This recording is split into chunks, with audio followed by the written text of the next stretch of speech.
End of 2025. It's the end of 2025, and let's talk about some quotes, thoughts, reflections that came to my mind last year, or this year, not it ended. Number one is I posted this at the starting of 2025 when we were in Jahangir Art Gallery. The third is same place, new painting, same person, new painting. So every year a new year comes, and with the new year a new painting comes. We talk about new pain, new thoughts that come to our mind, and we are the same person. Maybe this year we'll try to be a new person. Maybe this year we'll try to change ourselves a bit. And in the canvas of life, same place, new person, new painting. And this time maybe we'll choose our pain and not fall into that pain that is given by others, that is given by society, that is given by friends, that is given by family, that is given by partner, that is given by any external force. Maybe choose our pain and then let it guide us through. So this is quote number one. Number two is, what was number two? This is another reflection when I came back from the art gallery. I posted it maybe 2 weeks later. It was the biggest cage is my mind. Got a lot of likes, got a lot of shares, maybe one, two, three shares, and thought about it for the next 2 weeks, 3 weeks that the biggest cage is my mind. Every time I think about something, some new idea, some new project, some new thing that I want to do, my own mind has endless possibilities of how it can go right and how it can go wrong. Thinking how it can go right and how it can go wrong is another form of mental masturbation that goes on, which leads to inaction. But this year I will try and put it into action. All my thoughts, all my ideas that I want to come to life, come to life. All my ideas that I want to bring back to life, I'll try to take them into action and bring them to life. Like this video where I wanted to talk about my Instagram posts. Instagram posts are mostly my thoughts that I've recollected after experiences or after watching some other quotes or after hearing it in podcast and something. So this is the start of something new where I'll talk about my reflections. Maybe I'll post regularly about how I thought about it, what things did I learn throughout the day or throughout the week, what things did I note. All of this I'll be talking, and I will try to come back from the cage of my own mind. Next. A stupid volunteer tends to be more successful than an isolated genius. A stupid volunteer tends to be more successful than an isolated genius.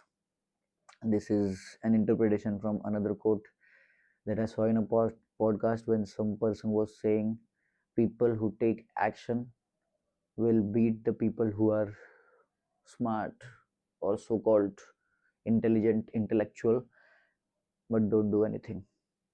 So action leads to success more than intelligence or things. Um, it gets me to reflect one more thing when I was teaching civics twice in this year, and we were talking about how in the government people who are less educated, people who are less literate, and people who are less expert of them respected field get the ministries. If we talk about education minister is not the highest educated person in the country or the state or the constituency that we are talking about, but then they have the highest level of power. So that is a big question that comes to mind when we talk about democracy, when we talk about the structure of democracy as a whole. And then the question arises that people who work for ministers, let's say the education minister, are the experts, and the education minister is not an expert and he has the highest level of power. Why? Because he just took action to get the power. People who are experts wanted to get themselves into a position where they wanted to be experts, not to get in power. And so when we do whining about why ministers or the prime minister or any other Politician is not qualified to understand the problems of people. People are the ones who have set them up at that bar. We are the ones who gave them that power. If we want educated people, we can send them there. But then the question arises, are we ready to tolerate educated people in power? That is another thing to discuss. We'll discuss it later. But all in all, the thought is that a stupid volunteer tends to be more successful than an isolated genius. So people who take action, even if they don't know everything about their project, even if they don't know everything about what they are doing, if they just start, then they will be more successful than people who are intelligent and who are analyzing and who are thinking and planning. Just take action. Next. The struggle is against poverty and not among ourselves.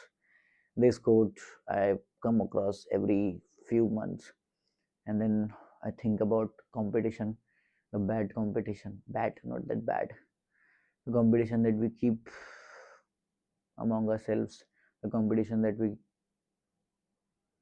blindly follow, that is imposed upon us, maybe by society, maybe by our teachers, maybe by parents, maybe by peers. All the struggle that we think about, that I need to go past this person, I need to go past that person, I need to go past this opportunity. If I am at a particular position, I need to go past that. All of these things don't matter. The struggle is against poverty and not among ourselves. We need to understand that people who are struggling with poverty need to collaborate more than compete, because people at the top, people who are really successful, people who are rich in terms of money, in terms of relationship, in terms of power, in terms of whatever we want, in terms of happiness, in terms of peace of mind, in terms of contentment, everybody is collaborating. So it also boils down how we ask for help.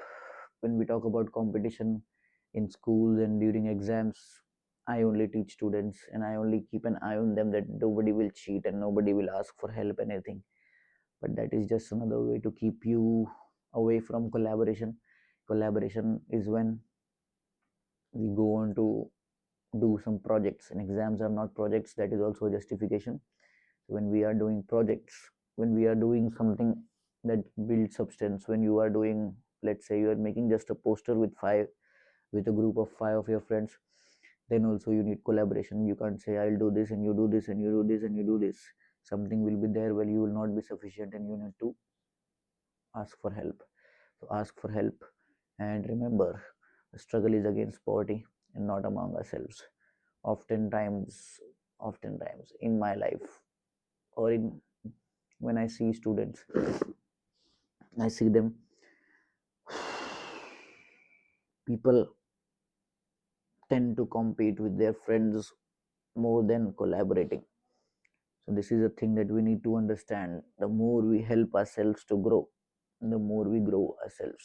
The more we help ourselves to grow, the more we help our friends to grow, the more we help our peers to grow, the more we help others to grow, the more we grow ourselves. When we are helping others, or when we are doing the activity of giving, the activity of giving itself feels exhausting, that something is going out of ourselves. But in the meantime, after some days or some years or some decades, things come back to us in ways that we never manifested, in ways that we never expected, in ways that we never thought about. So keep giving and keep collaborating. But giving doesn't mean that we give blindly, but think about it. Whatever you have sufficient, whatever you have extra, try and give that to others, your peers, your friends, your family. Sometimes even sitting with someone, sometimes even talking to them, even listening to them, what they want to say is good enough and fulfilling. Maybe possible. If possible, try and do that. So again, the struggle is against poverty and not amongst ourselves. Next, we need to zoom in. Even people changing hundreds of lives since the last 20 years doubt if they are doing well. Stop doubting yourselves and do your work. Let's read it once again. Even people changing hundreds of lives since the last 20 years doubt if they are doing well. Stop doubting yourselves and do your work. So we as young people, not me young, we young people, when we are young, or when an idea is young in our mind, when we start something, let's say we work for 1, 2, 3, 6 months, 12 months, maybe 1, 2, 3, 4, 5 years, we think, even if we doubt even if this thing is going to work or not. But then when I look at people who are changing lives, who are working for education, who are working on one singular project since the last 10 years, 20 years, if you talk to 40-year olds, if you talk to 50 years olds, if you talk to 30-year olds, how many times would have they thought about giving up? But then they are going, they keep going, and they keep doing the same thing again and again and again, even if they are bored, even if they are tired, even if they are not well, not feeling well, even if they are sick, even if people associated with them are sick, if they are keeping their story going forward, then we can also do that. So that's why even people changing hundreds of lives since the last 20 years doubt if they are doing well. So stop doubting yourself and do your work. This thought came to mind when my mentor, who has been helping people who are in poverty, the underprivileged children in Mumbai since last 20 years, now it's 25 years. Mm, she keeps doubting herself whether she is doing well or not. She keeps doubting herself whether it is working out or not. And then we need to go and get and give some evidence and give gratitude that our lives have changed. If I talk about my life, in the last 10 years, last 12 years, my life has changed drastically because of that one person who has helped so much. She started a school, and then I was associated with the school, and then things changed back for me. Before that, I was a kid who used to sit, who was afraid of talking. If I was that kid 12 years ago, I would not have been sitting in front of the camera and talking to you. So people who are changing lives of others, not themselves. We are changing our lives, we are changing our parents life, we are changing our friends life, maybe a friend's life. Not everybody is changing their friend's life. Mostly people are jealous and envious of friends, but the point is, those people who are changing life of others, not even their family, they are doubting if they are doing the right work or not, and still doing it. So we should also keep doing our work and stop thinking about whether it is right or wrong, whether it will work out or not. Okay, on lighter note, the next thing that came to mind, and I posted that on Instagram, is talk to mom for 5 minutes in a day and keep all the stress away. Don't go and talk about her day. Don't go and tell her about your day mechanically. Just sit with her for 5 minutes. Keep all distractions away. Keep your phone away, keep her phone away, and just talk to her for 5 minutes. My observation, personal observation, is all the stress will go away. 90% of your time, or my time, goes in doing projects that will not matter after 100 years. What matters is giving time to the person who has nurtured you even before you were born. Same goes for me.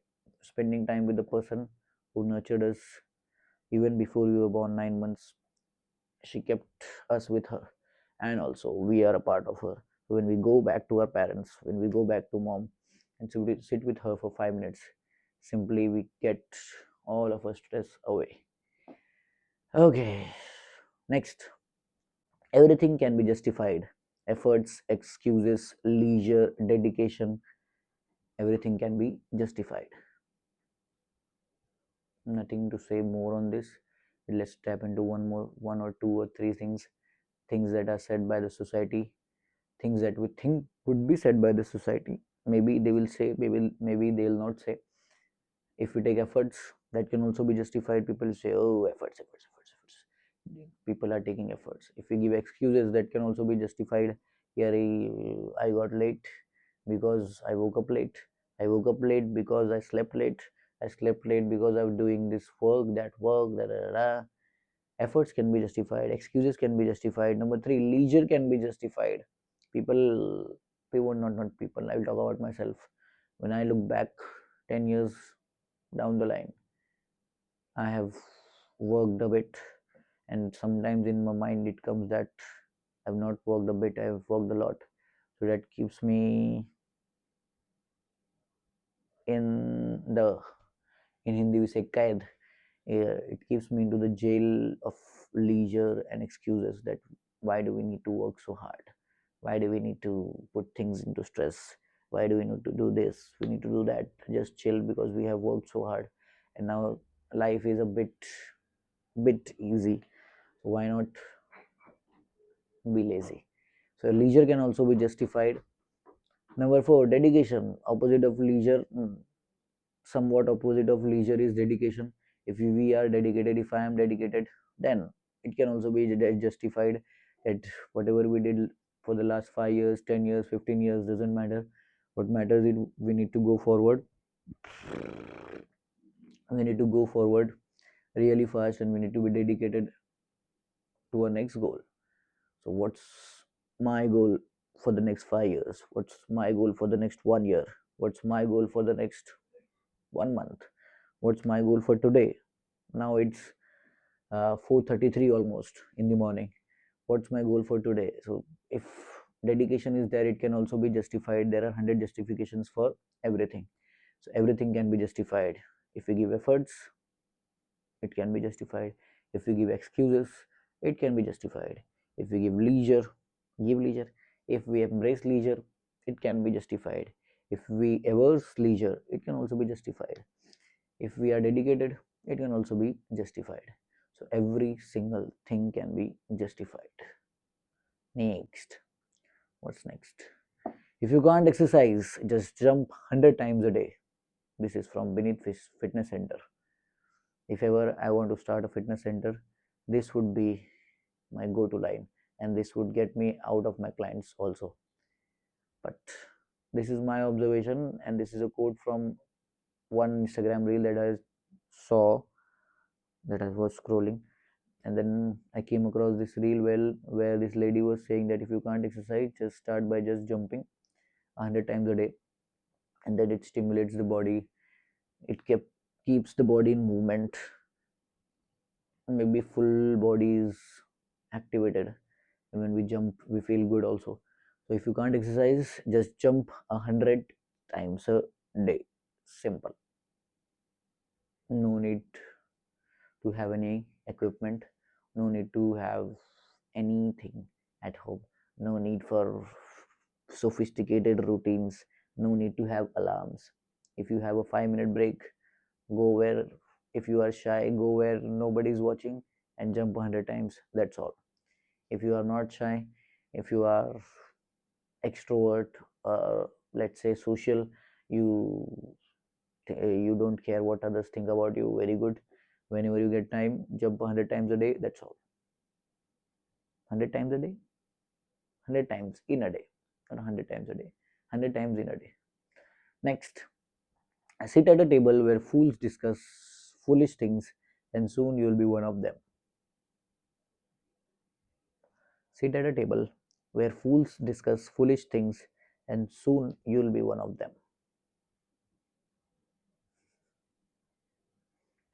This is a reflection from a workplace that I was working, and the staff room of that particular place where people used to sit and discuss things, 90% of the things were foolish things that they were talking about.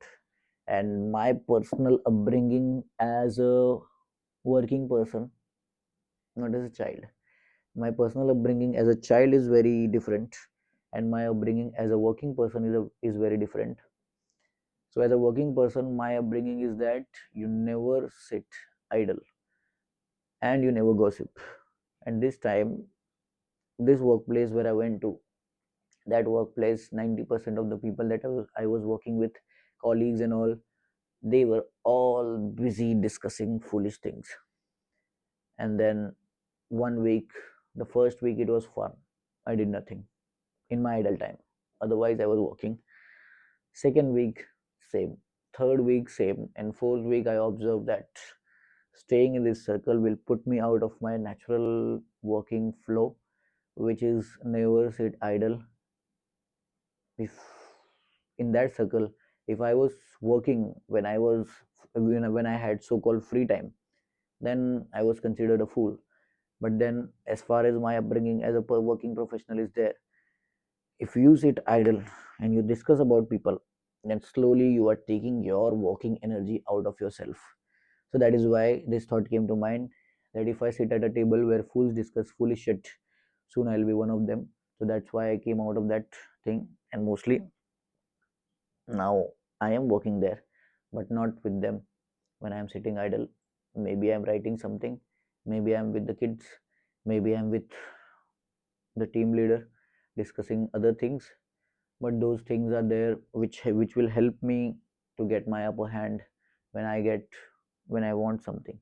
So helping others or doing something for your seniors will get you more connections, will get you more upper hand, will get you more things going for you, rather than sitting and complaining about things that you can't control. So that is why, if you want, sit at a table where fools discuss foolish shit, and soon you'll be one of them. Next. Mm, Next is about when a thought that came to mind when we are sitting with not personal, but special people. So when I was sitting with a special person, this thought came to mind days after when we were sitting together. So the thought was, you are with her, you don't need to chit chat, you don't have to do anything to keep the conversation going. Both are happy just because both are together. Neither of you knows when you'll meet again. Even then, you absolute bliss. Even then, you experience absolute bliss. What else are we here for? So, in social circles, when we talk about being with a person, when we are sitting with a person, or when we are talking with a person, the idea is to keep conversations going. The idea is to keep doing something. The idea is to keep doing activities so that we can feel together, or we can say that we were together, we are sitting together and anything. But when we are with people who make us realize that just by existing we are enough, those type of people are worth giving a time, even once in a while. So in my opinion, if I get one day with such a person, that is enough for rest of the year, because it gives you so much energy. It gives me so much energy that I can face anything, because I am comfortable being myself. I am comfortable being, not to do things to please people, not to show off, not to be witty. Just by existing, just by sitting with someone gives me immense pleasure. Not someone, not everybody, but someone special. That is what. Next. Next. What's next? Next. This is about saying no. Saying no is hard. Saying no politely is harder, but saying no without saying anything is the hardest. Saying no is hard. Saying no politely is harder. Saying no without saying anything is the hardest. So while working or while being friends with people, my opinion or my personal experience that is, earlier I was a person who could not say no to friends. When friends asked to go outside, I couldn't say no, because I didn't have any friends when I was a kid. In school, I didn't have any friends. So when I came to a circle where friendship was a thing, and I got friends who were talking about the so-called everlasting friendship, the teenage friendship that we talk about will stay friends forever. That point in time when friends ask me to come out, to chill, to hang out, I wouldn't say, I would not. I was not capable of saying no. Number two was when I started working, when people said that ye kaam kar do, wo kaam kar do, aisa kar do, waisa kar do. Again, I was not able to say no. But over the period of maybe 5 to 10 years, I am now comfortable saying no. Last 6 months or 1 year, I was not comfortable saying no, but now at this point in time, when 2025 is ending, I am in a position to say no, and I am comfortable. This time, I have realized that saying no is more important than saying yes to things. Once we say no, it is all over. This is also a reflection from a YouTube web series that I saw. Maybe it's called The Interns, where three interns go, and then one of them is super chill, doesn't want to work and anything. She is the coolest among all three of them, and one of them is super hardworking, does everything her boss says, does everything that people ask for. So uh, even if she has a ton of work, she has three projects going on, and somebody says, "जी मेरे को आके help कर दे ये project में," and she will say, "Yes, yes, yes, I will work." And over the period of time, as the story goes on and on, at the end of the story, she realizes that she gets frustrated and then says no, that I'll go and do my own work and I don't need to do your work. And then the boss says that finally you have learned the art of saying no, so now you are ready to work in any organization. So the same thing, saying no is hard when we are young, or at a workplace, in life, or in the real world, so called world, when we go out of college, when we go out of school. So one is hard, and then when we start saying no, the next level is saying no politely, because then arrogance come कि मैं तो no बोल सकता हूँ. If I can say no, I can say no to anybody in any particular tone.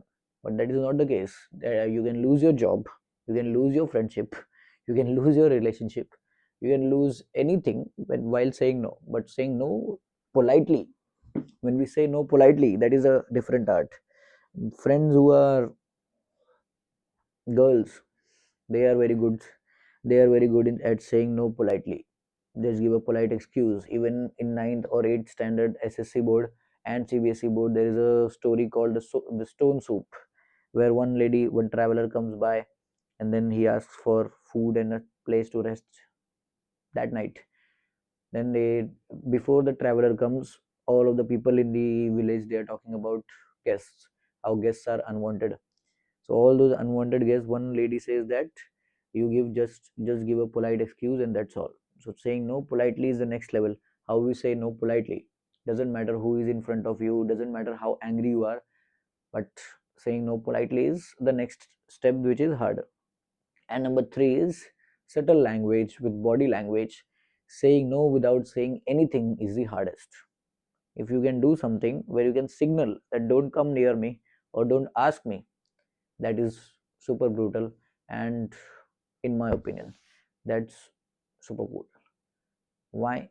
Because when we just signal by doing something, we just signal people to stay in their lane and don't ask for help when they can do the thing.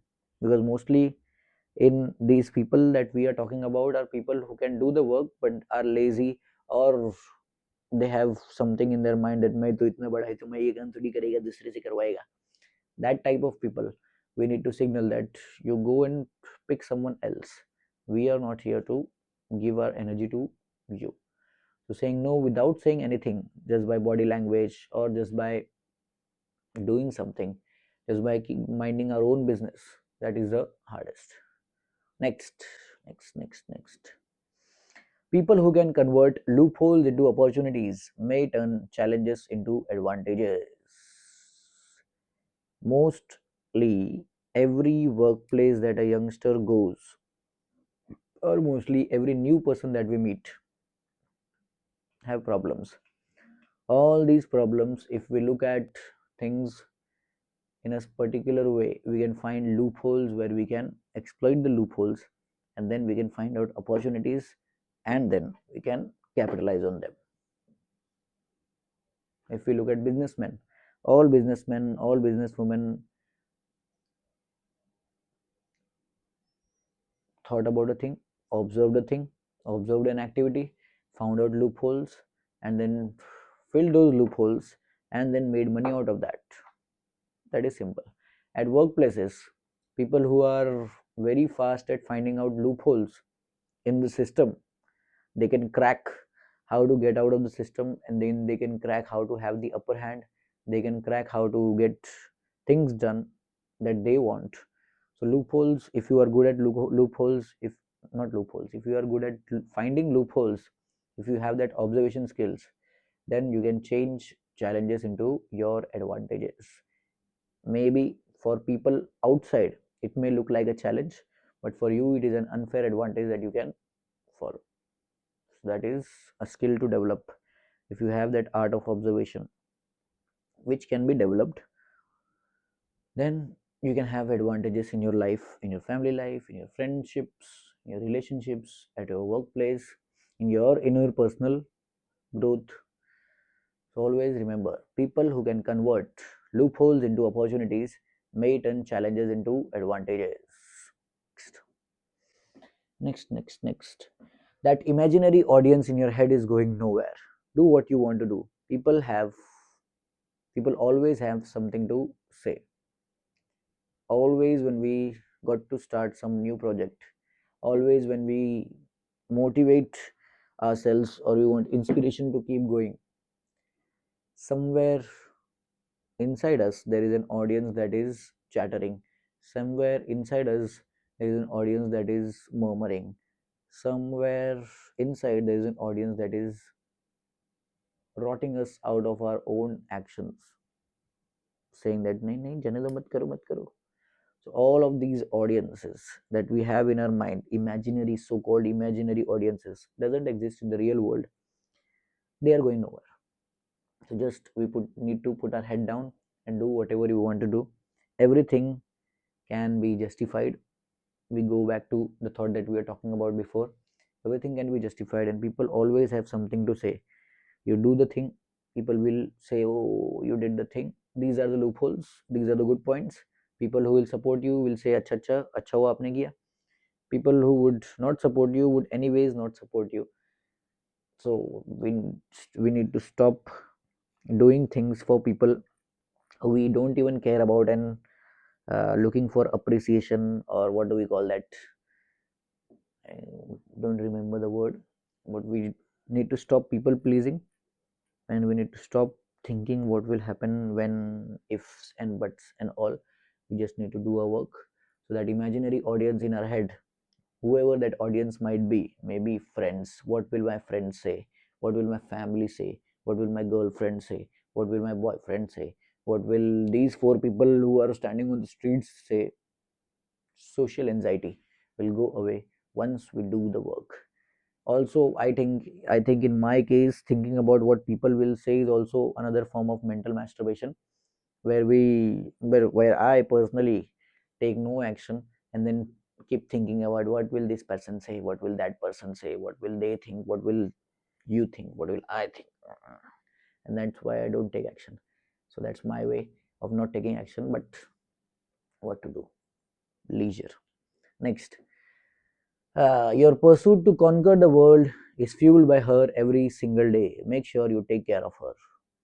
This is again about mom, our mother, my mother, your mother, everyone's mother, everyone who is set out to achieve some goal, everyone who is set out to earn money, everyone who has set out to do whatever they want in life.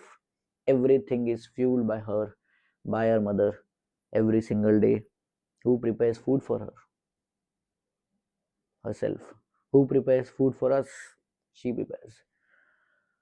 So every single thing. Who gives us emotional support whenever we are at the height of our problem? Then we go to her, and then she says everything will be okay. Every other person says, why did you do this, why did you do that? But fuel, what the emotional fuel that we need, most of the emotional fuels, not fools, most of the emotional fuels come from mother. Maybe not your case, but my case. In my case, my mom gives me immense energy to do what I do. That's why I framed my life in such a way that I see her face 2 or 3 times in a day, even if I not Even if I do not talk to her, I make sure that I see her once or twice or thrice or four times in a day. She's complaining, she's whining, she's yelling at me, but then also at least I get to see her three times or four times a day. Maybe that is the case now, maybe that will not be the case 4 years, 2 years, next year down the line. But then as far as I can, I try to be around her. As far as I can, I try to irritate her so that I can see her face even if she's yelling. So that's why the thought came to my mind that my pursuit to conquer the world, the so called world that I am set out to conquer, it, that is fueled by her every single day. Make sure you take care of her. Next, next. Next is some inspiration, motivation that came to my mind about diet. So, the calorie diet builds the body, and the information diet builds the mind. So, this is another interpretation of you are the average of the five people that you are with. Or one addition to this, when I watch Chris Williamson's vlogs and podcasts, is that you are now the average of the five podcasts that you consume. So everything that we do, every behavior that we have in ourselves, our dressing sense, the way we talk, the way we walk, the way we embrace others, the way we talk to others, the way we interact, everything is the average of the five people that we are with, maybe physically, maybe here. So make sure that the information diet is good. So that keeps me going back to people who are smarter than me. It keeps me going back to people who are more kind than me. It goes takes me back to people who are more lively than me. Because personally I am a more of a dead person. I don't like to be active. I don't like to laugh. I don't like to just be active. So that's why I keep myself around people. When I go around kids, they are always joking and everything, so I come go back into that mode when I am joking. And when I was a kid, when I was with my friends, because now my core group of friends have shattered, and then everyone is busy building their own life. When I am around the kids, then I come back to that part of my personality. Mostly I try to be with my seniors more than juniors and peers, so that I feel the dumber person in the room. And then when that goes up high the level, then I go back to my peers where I am nothing, and we all think that we are nothing, so that it gets balanced, that nothing matters, nobody knows anything and all. So five people, not maybe five people are not singular people, maybe those are five different groups. So for me, one group is here when I come back home, other group is when in the evening at night when I am with my friends, that is two. Number three is when I am with the kids. Number four is when I am with seniors. And number five is when I am with my peers and all. And then number six is when I am watching YouTube, and then when I'm consuming content, all of that. That is for me. But then the idea came that the information diet builds the mind. So whatever information we are putting inside our head goes back into the mind, and then comes back from our mouth and our personality. So every personality you meet, they are the average, and they are the information diet. So even if you think that my mind is not as clear as it would or it should be, we just need to change the information diet, and then everything will be okay. Same goes for the body. As dietitians and people who are at the gym say that going to the gym is not good enough. It is good, but changing the diet is super important. We are going to the gym, we are doing exercise every day, but if we don't change our diet, nothing matters. So the information diet builds the mind, and the calorie diet builds the body. Next, keep it slow and low until it's fast and loud. All projects, I am a person who starts projects and then forgets. So for me, now earlier it would be to keep everything loud and clear and announce everything that I am going to this do this, I am going to do that. and then not doing anything. So now the new principle is keep it slow and low until it's fast and loud. So build substance in silence. When the substance is high enough, then the substance would speak for itself. To keep it slow and low until it's fast and loud. When things keep going, things keep moving, then everybody will notice themselves. We don't need to announce anything. We don't need to say anything. We don't need to do anything. Just do your work. That is a note to myself. So next, start with one small thing and watch how everything else falls into place. So everything that we want, if let's say we want personality development, so called personality development, people talk about personality development and communication skills and all this and that, but every skill that we want to develop, every project that we want to build is not a singular thing. Whatever we call that, if we call that communication skills, let's say if I want to develop communication skills is not just about speaking English or speaking a particular language or speaking. Communication skills is a set of 5 or maybe 10 or maybe 50 different skills, depends upon the person who is going to pursue that particular skill. If I talk about myself 10 years ago, for me communication skills was just standing in front of a person and making eye contact, because I was so much shy that I could not have eye contact with the person. Now also sometimes when I meet a not sometimes every time when I meet a new person, it takes me 10 to 15 times so that I can remember the face of that person, also because I have a bad memory. But then also I am very shy to put my eyes into the person in front of me. So for me it was just looking in the eyes of the person confidently and then talking to them. And I learned about eye contact, how to do eye contact, because most of the eye contact is if we do continuous eye contact then also it is weird. So then when I learned about eye contact, so eye contact we need to focus on this forehead. Once for one put out of this, uh, we can look at the right eye first and then left eye, and then we can look at the eyebrows, and then we can look at the forehead and then bounce back to all of these things. This is one part of eye contact that I learned about. And then now I'm comfortable with doing eye contact, especially around girls.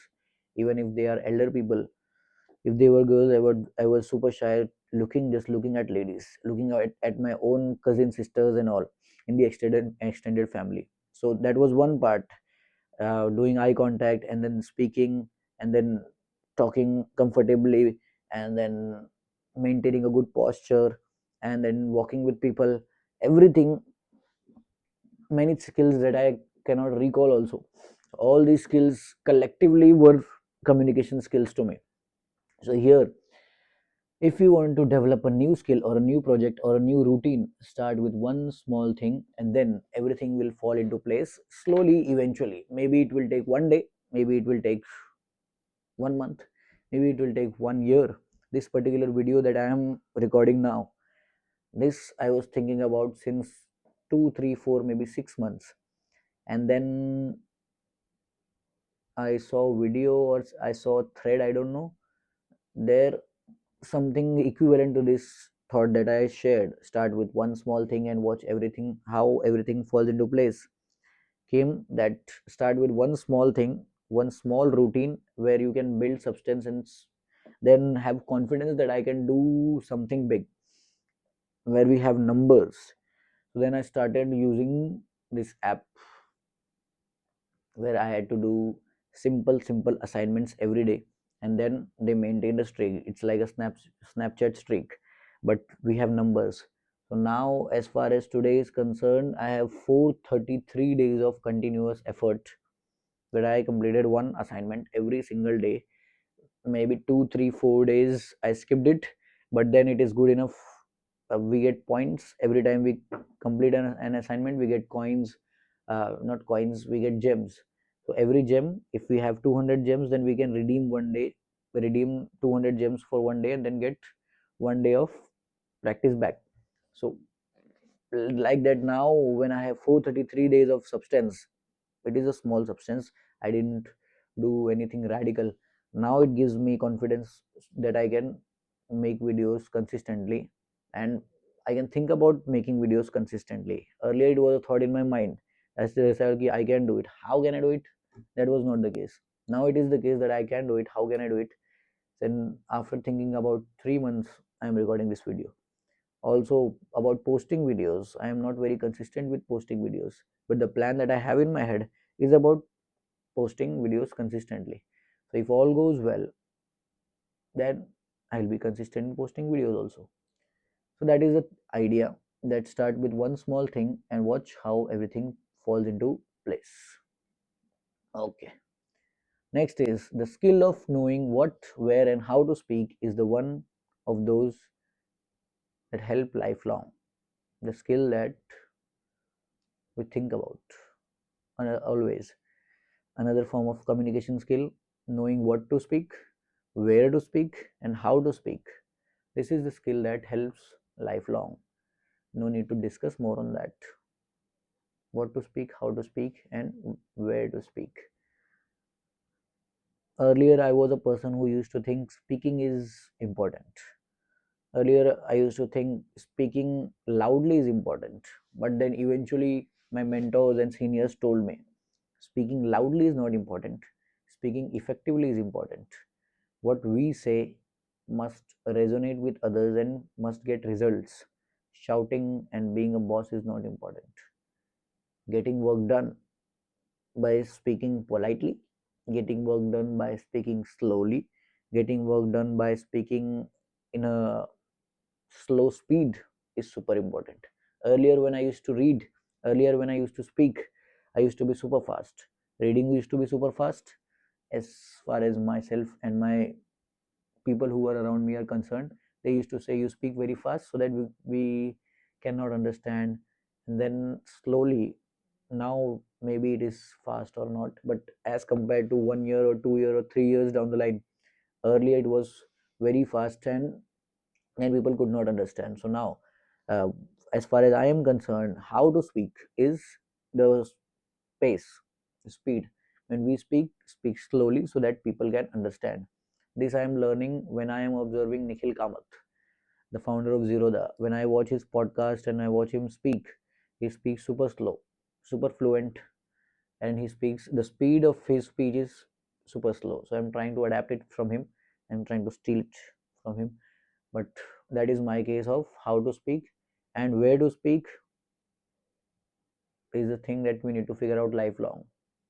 If we figure it out, we can get a lot of opportunities, we can get a lot of money, we can get a lot of success. And number 3, what to speak. That is super important. So everything needs practice. There is no fixed formula. If somebody says buy my course and I'll tell you what to speak, where to speak, how to speak, I'll give you 100 templates and you memorize it and then you take it forward. No, everyone's journey is different, and we need to figure out what to speak, where to speak, and how to speak. That is a skill that will help us lifelong. Okay, last thought that I have posted on Instagram this year is about friends and friendship.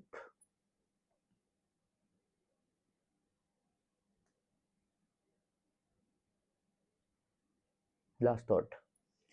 Okay, those friends who laugh out the loudest while offering you a bottle of water when you vomit, keep those idiots forever. This is a reflection. Yesterday, not yesterday, day before yesterday, when I took the kids to the kids for a trip.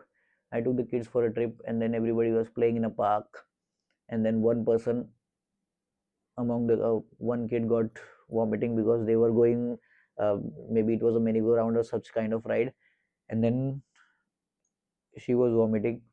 One of her friends was laughing out loud, and then also holding a water bottle. And that is the nature of friendship, real friendship, what we call that. Fake friends, they'll just ask, are you okay, you need water, do you need water? Think about you are vomiting and people asking, do you need water? How is that? How does that feel? Exactly. But real friends will laugh out loud 15 minutes at you, and then have a water bottle, have tissue paper, have handkerchief with them, and then they will say, "Ye le pakad." सब कुछ clean yourself up and then they'll start laughing. Those kinds of friends are worth having, I think, lifelong. They'll keep you grounded also. Whenever you go out of the line, they'll take care of you, and they'll make sure that you are not arrogant or anything. So those are friends that we need to keep lifelong. So these were thoughts from last year. Happy New Year to you all. I think 2026 will be a good year, and if not, it will be okay. See you guys.